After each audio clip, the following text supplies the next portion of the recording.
بسم اللہ الرحمن الرحیم۔ السلام علیکم۔ ایک رات ہمارے پیارے نبی بستر پر سو رہے تھے کہ اچانک حضرت جبرائیل علیہ السلام آئے اور عرض کیا، چلیے آپ کو آپ کے رب نے ملاقات کے لیے بلایا ہے۔ حضرت جبرائیل علیہ السلام آپ صلی اللہ علیہ وآلہ وسلم کو مسجد حرام یعنی خانہ کعبہ لے گئے، وہاں سے براق پر سوار کروایا اور بیت المقدس کی طرف روانہ ہوئے۔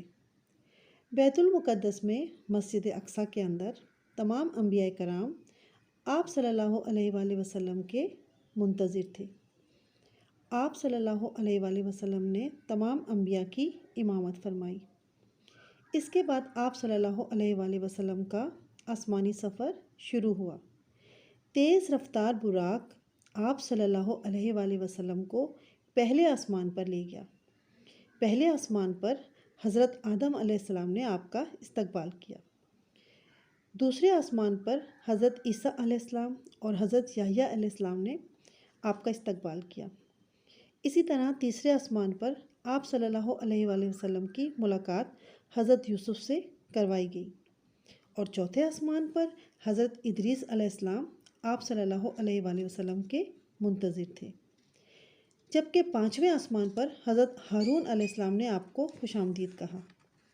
اسی طرح چھٹے آسمان پر حضرت موسیٰ علیہ السلام نے آپ سے ملاقات کی، اور ساتویں آسمان پر حضرت ابراہیم علیہ السلام نے آپ صلی اللہ علیہ وآلہ وسلم کو اے میرے بیٹے کہہ کر مخاطب کیا۔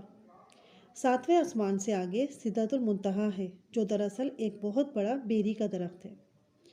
وہاں پہنچ کر حضرت جبرائیل علیہ السلام نے پیارے نبی سے نہایت ادب کے ساتھ معذرت کی اور عرض کیا کہ میرا آپ کا ساتھ بس یہیں تک تھا، اس سے آگے جانے کی مجھے اجازت نہیں، ورنہ میرے پر جل جائیں گے۔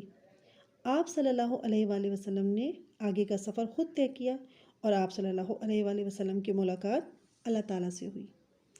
تو ساتھیوں، پیارے نبی کے اس سفر کو معراج کہا جاتا ہے۔